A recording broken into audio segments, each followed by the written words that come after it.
Okay, so get this, we're going deep into this zone where philosophy and sociology kind of like bump into each other, Yeah. the social dimensions of scientific knowledge. Hmm. You sent over this excerpt from the Stanford Encyclopedia of Philosophy. Right. And honestly, it's like a guidebook to how society shapes science and how science shapes society. Yeah, So get ready for some serious aha moments definitely. as we figure out how everything from like huge research teams to like feminist critiques, really impact what we think of as knowledge. What's really cool about this whole thing is it's not even like a brand new question, you know what I mean? We're talking about things people have been wondering about for forever. Really? Yeah, like even big names like John Stuart Mill, Charles Sanders Peirce, Karl Popper, Oh, wow. all those like super important philosophers, they were already wrestling with this idea that knowledge is like a social thing, something we create together. That's so interesting. It's wild to think how those early ideas are still like so relevant today. Oh, yeah, for sure. It seems like they all agreed that you don't just like figure things out on your own in a vacuum. Right. It's like you test and refine your ideas by talking and arguing and interacting with others. That's it. Like iron sharpens iron, but for ideas. Exactly. But here's where it gets super interesting, right? Yeah. They had different takes on how that sharpening process actually works. Yeah, like Mill thought that arguing and disagreeing was a way to like polish and make our understanding better, you know?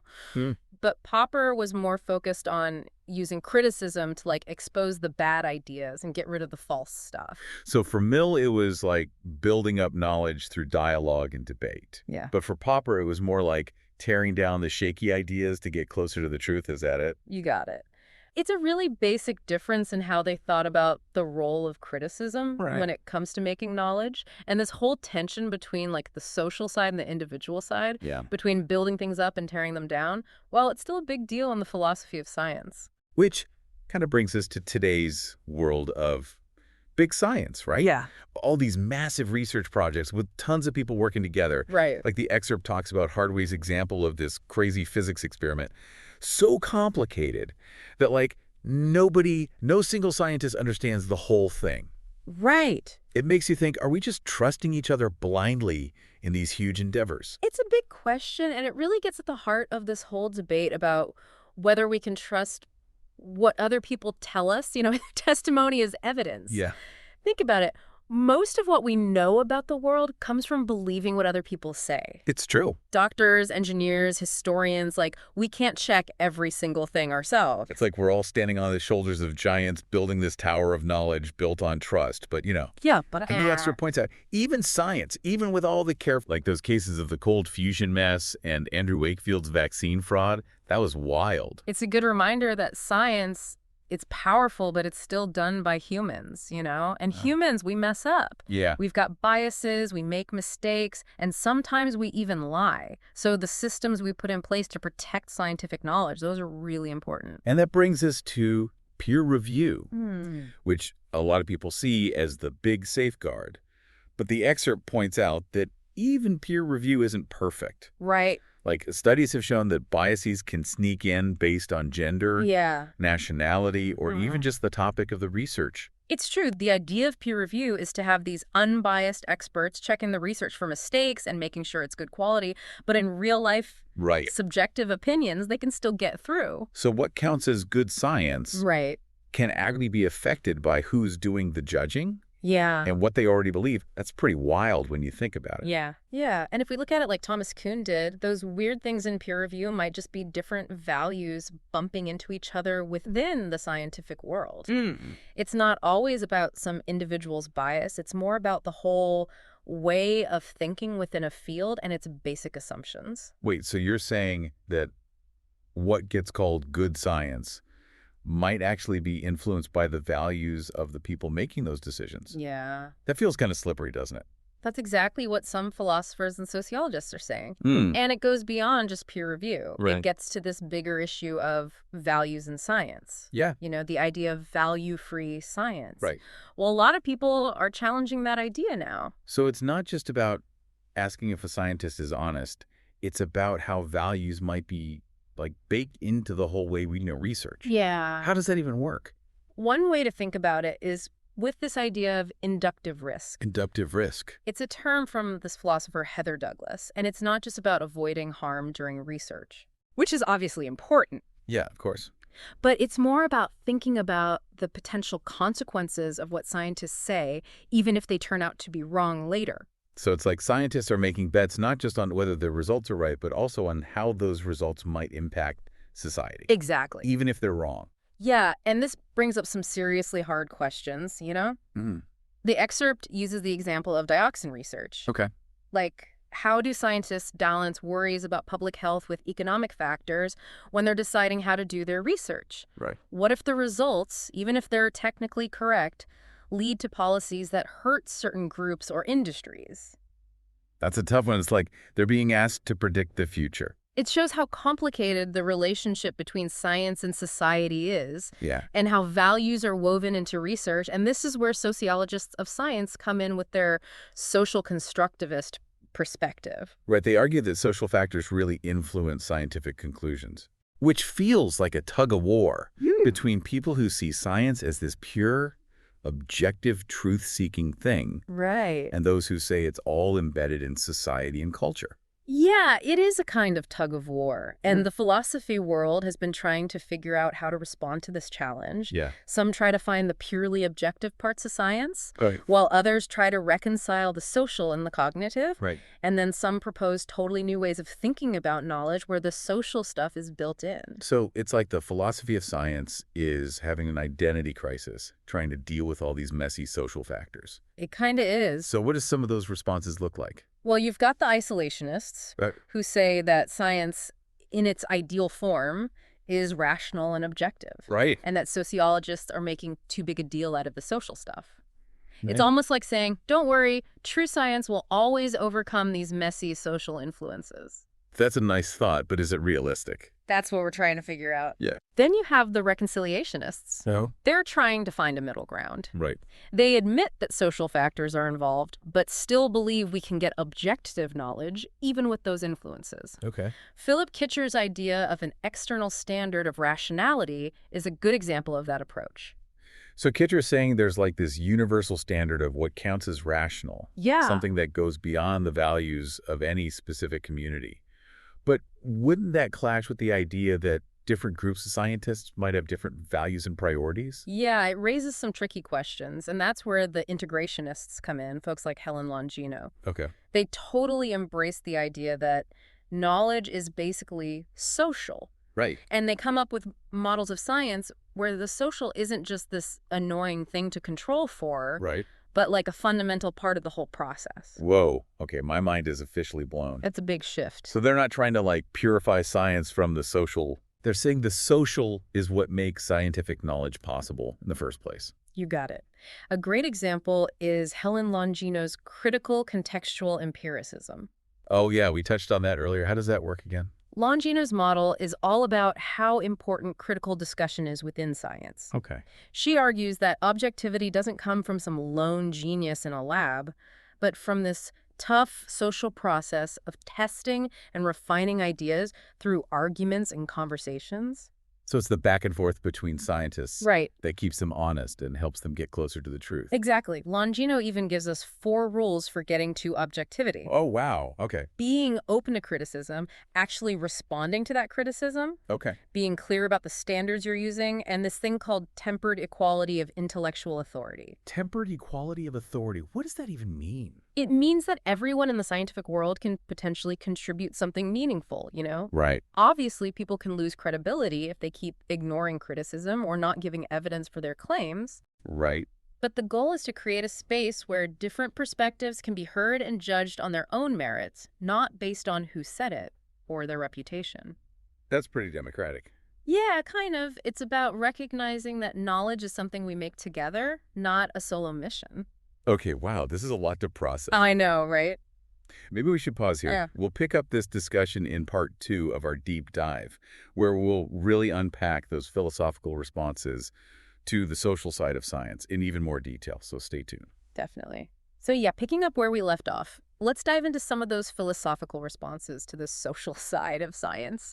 Especially this whole challenge of how to make sense of objective truth when you've got all these social influences going on. Yeah, it's like we're trying to solve this puzzle where the pieces keep changing shape. Right. How can science be both shaped by social factors and still aim for this ideal of being objective. It feels kind of like a contradiction. It does, and that's why some philosophers, they call them isolationists, try to draw this hard line. People like Larry Laudan, James Brown, Alvin Goldman, Susan Hack, they're all in that camp. So they're basically saying that at its core, science really is rational and objective. Yeah.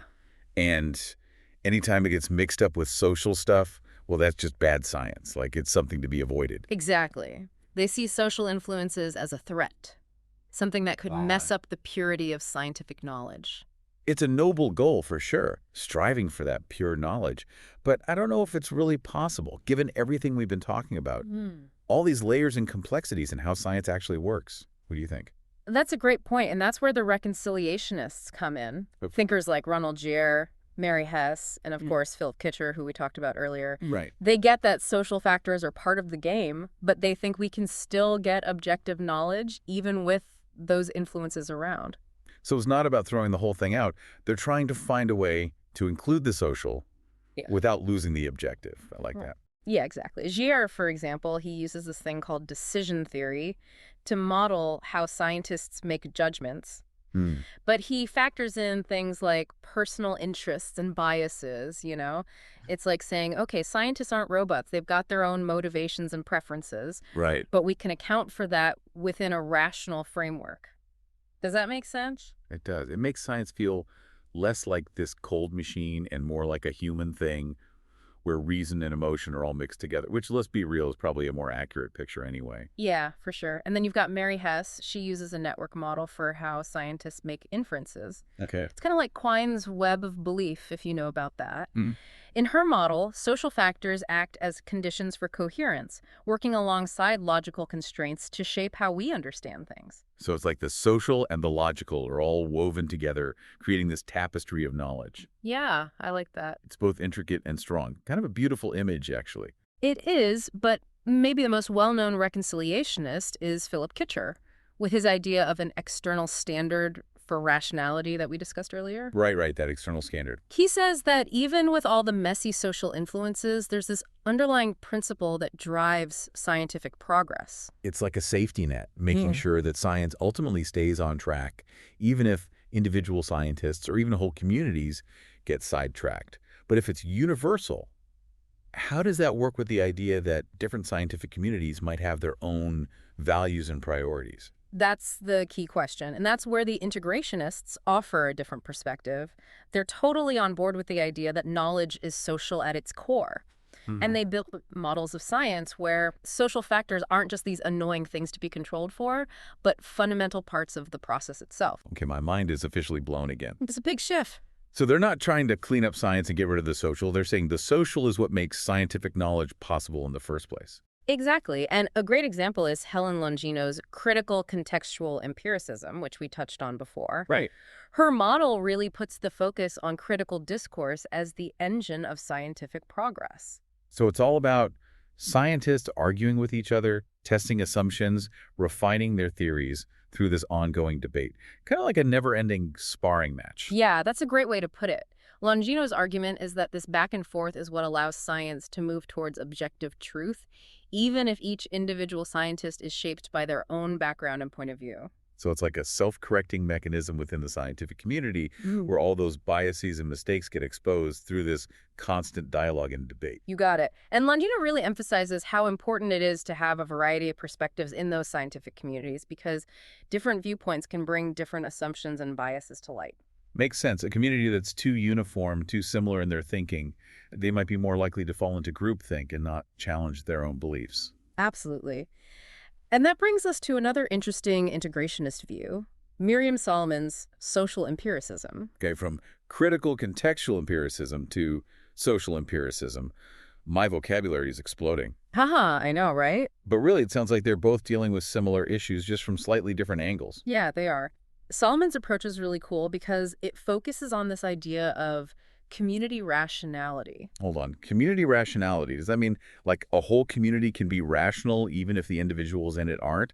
How does that even work? That's exactly what Solomon argues. She uses stuff from cognitive science to show that what we usually call biases are really just different decision vectors that influence what we believe, and not all biases are bad. Sometimes they can actually lead to valuable insights. So even things like personal interests or cultural assumptions, stuff we usually think of as subjective, can sometimes point us towards real scientific discoveries. That's the idea. And Solomon says a community can be considered rational if it has a bunch of different perspectives, and in the end accepts theories that have been tested rigorously and hold up against the evidence. It's like saying, let 100 flowers bloom, but then focus on cultivating the ones that actually bear fruit. I love that analogy. Solomon's model really challenges this traditional idea that rationality is just an individual thing. Right. She's saying that communities can be rational in ways that individuals on their own might not be. Wow, this is really making me rethink how I see science. It's way more complex and nuanced than I ever realized. It really is. And all these philosophical explorations into the social side of science have led to people reevaluating the structure and nature of scientific knowledge itself. Okay, now we're getting meta. What kind of reevaluation are we talking about? Well, one of the big questions is whether the ultimate goal of science is to find this single, unified, complete picture of the world, what philosophers call monism, or should we be open to the possibility that there are multiple valid ways of understanding reality, which is called pluralism?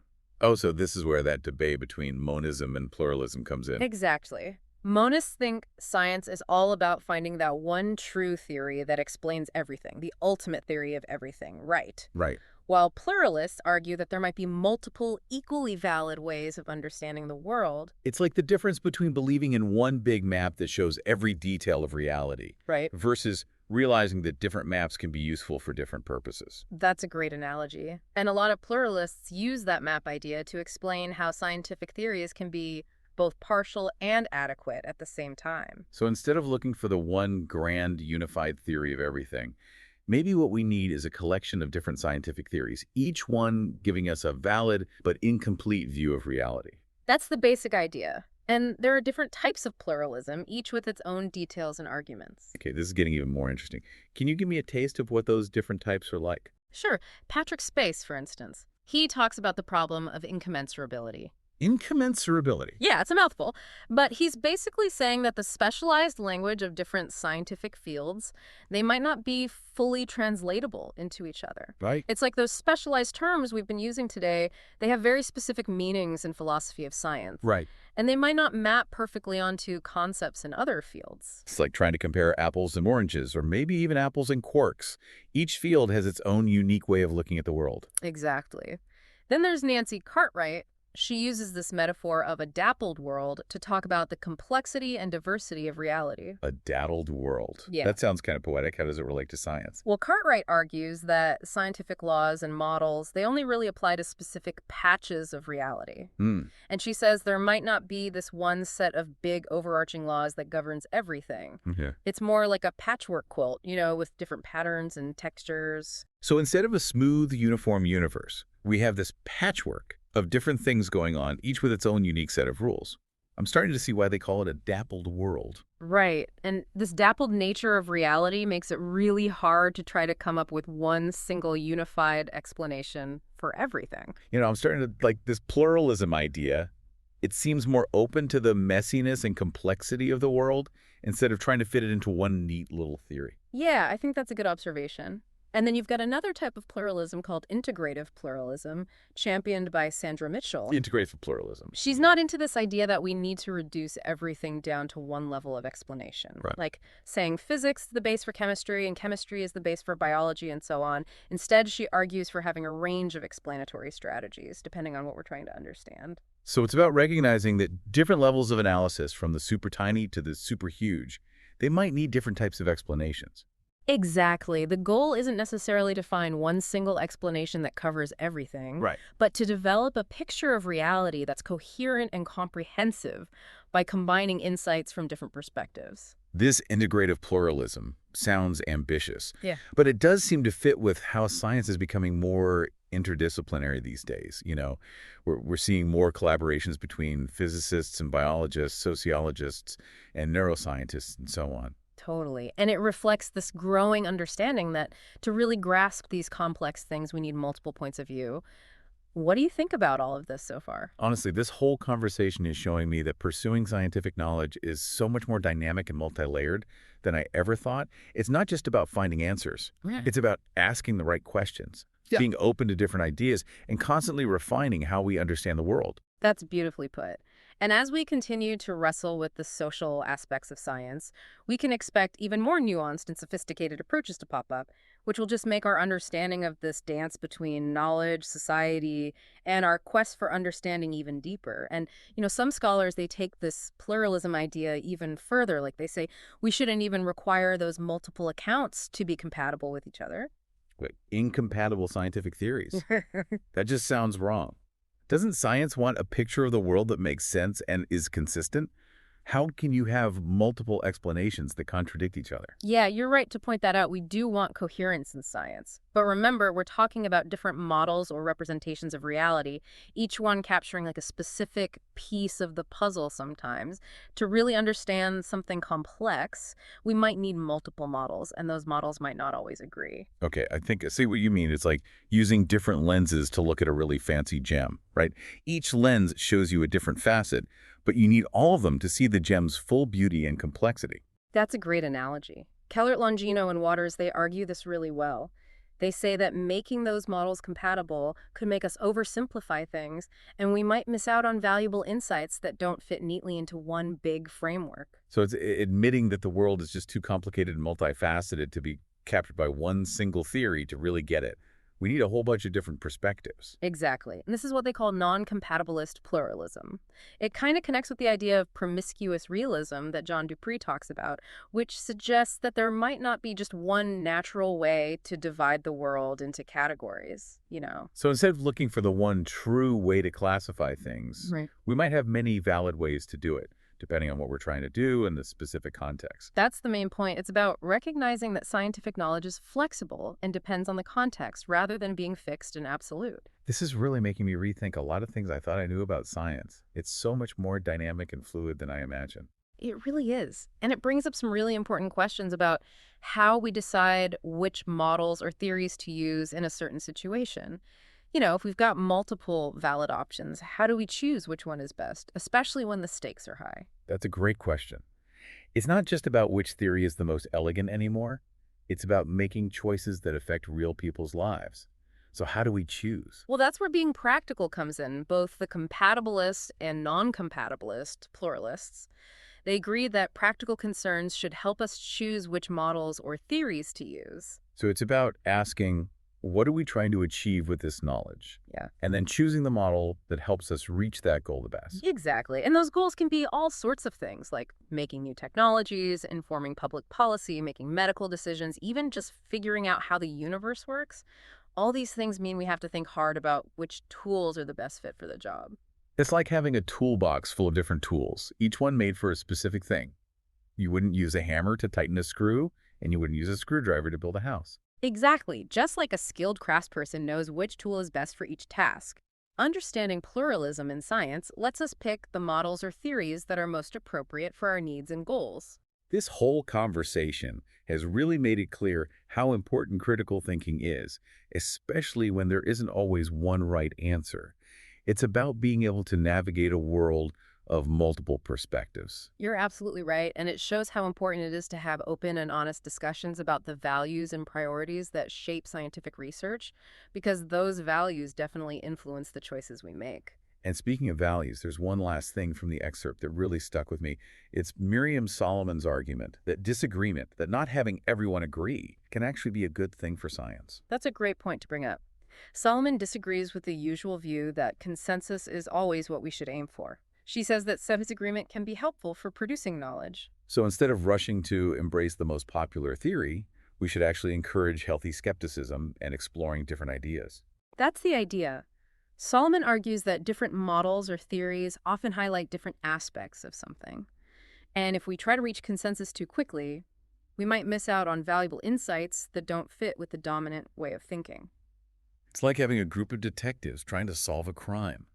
Each one might have a different theory, and it's only by thinking about all of them, even the ones that sound a little crazy, that they could figure out what really happened. Exactly. Solomon suggests that encouraging different opinions can help protect scientific communities from groupthink and make sure they stay open to new ideas and discoveries. So instead of wanting everyone to think the same way, we should be open to the creative energy that comes from having a bunch of different perspectives within the scientific community. Absolutely. And that brings us back to this idea of scientific knowledge as an ongoing, dynamic process. It's not about reaching some final answer, but about always exploring, questioning, and making our understanding of the world better. Wow, this has been an incredible deep dive. We started with what seemed like a straightforward question about how social factors affect science. And we ended up exploring this huge and complex world of philosophical ideas about knowledge, truth, and what reality even is. It's been great exploring these fascinating questions with you. And to everyone listening, we hope this deep dive has given you a new way of looking at science, a tapestry woven not just with data and observations, but with values, relationships, and the combined wisdom of different communities of thinkers. Remember, the search for knowledge is a journey, not a destination. And the most important thing is to keep asking questions, challenging what you think you know, and embracing the wonder and complexity of the world around you. Until next time.